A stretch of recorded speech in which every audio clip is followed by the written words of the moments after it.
Hello everyone. In this video we are going to discuss 4 spatial data transfer instructions in 8085 microprocessor. So those instructions are PCHL, SPHL, XTHL and XCHG. Coming to the first one, that is PCHL. The syntax of this instruction is PCHL itself. The size of this instruction is 1 byte. Basically here the program counter is loaded with the content of HL register. So suppose, let's take an example and understand this.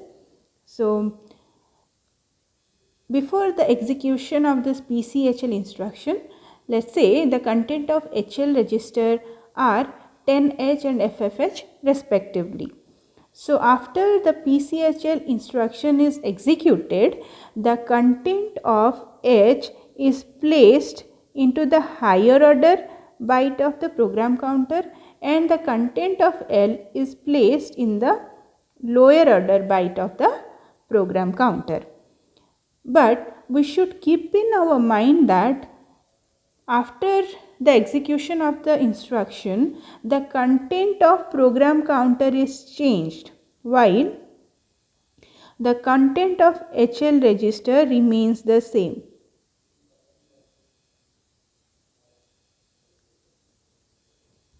Now let's go to the next instruction, that is SPHL instruction.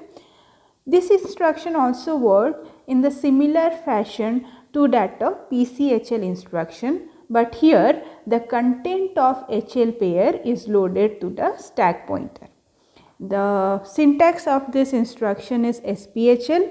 The size is 1 byte, and as I have already said, here the content of HL is copied to the stack pointer.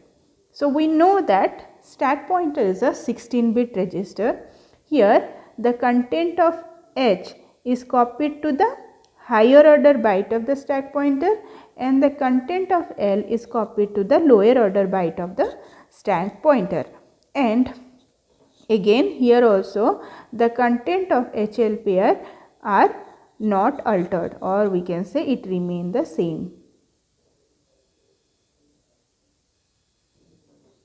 But the stack pointer content is changed. Now let's see the third instruction, that is XTHL instruction.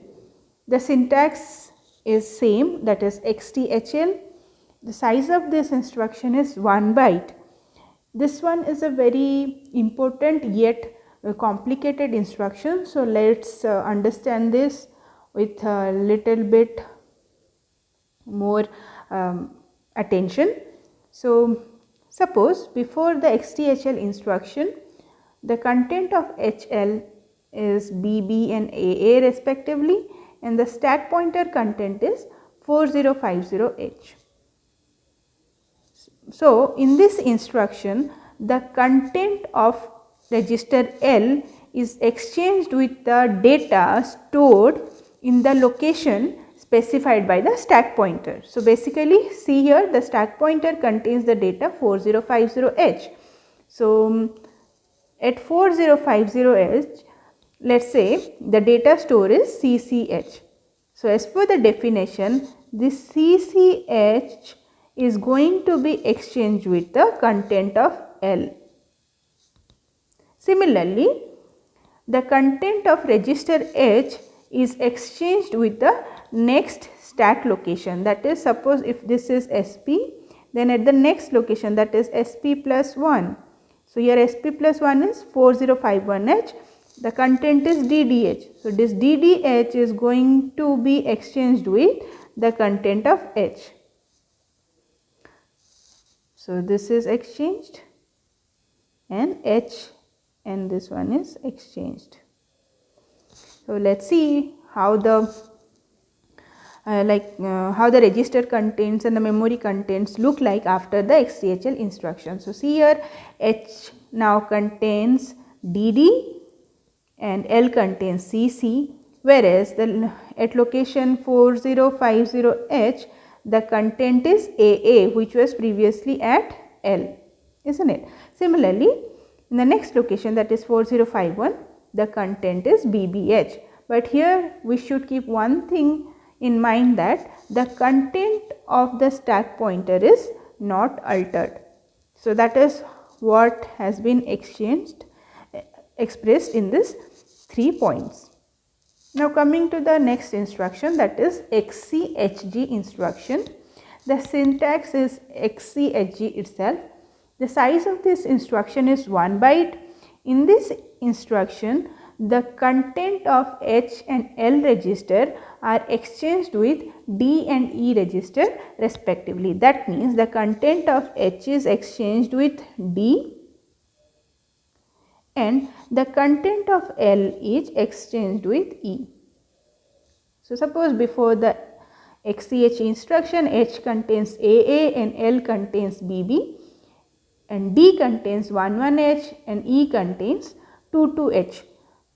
So as per the definition, after the execution of this instruction, H will contain 11H, whereas L will contain 22 and D will contain AAH and E will contain BBH. So this is how this 4 instruction work. There are 2 more instructions in which data transfer occurs involving HL pair. So those 2 instructions are SHLD instruction and LHLD instruction. The description of these 2 instructions I have already explained in another video, the link of which is given in the description. Thank you for watching my video. If you have any doubt, you can ask me in the comment section.